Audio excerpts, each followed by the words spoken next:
Hey IC3, Paul here to validate your existence with a voicemail.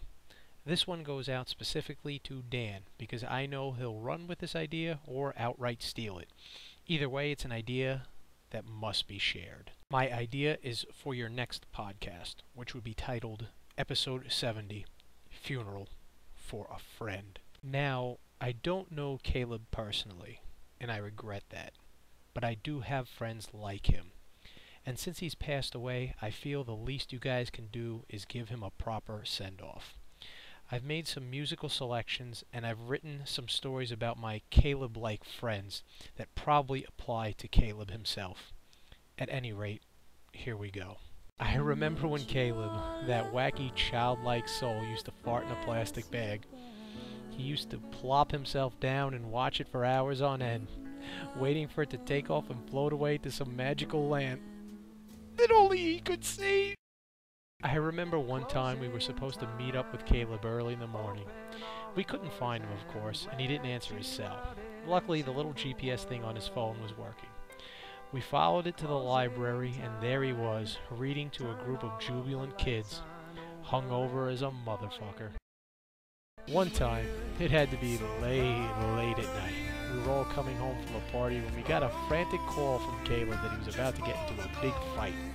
We rushed over to where he was and we found him surrounded by garbage pails, which he was laying amongst in his own sick. That's just Caleb for you. The way I'll always remember Caleb is as a dedicated member of IC3. When the show ran long and Jeff didn't feel like editing, it was Caleb who would volunteer for the thankless job, working diligently into the small hours of the night so we could enjoy the show on time. And it was Caleb who was always there for IC3, literally. When others' life commitments got in the way, Caleb would make the time to show up for the podcast when others wouldn't. Things like roller derby, eating, beard grooming, sadness, and bestiality meant nothing to him. Looking at the roster now, I can see he has a near-flawless attendance record. The only show he missed was 69 itself, and I think we could understand why. Caleb wasn't just dedicated to IC3. In the end, he was IC3. Over 96% of the things that made us think, laugh, and love, Caleb himself came up with. But he was just so humble, so without pride, that he let others take the credit for his work.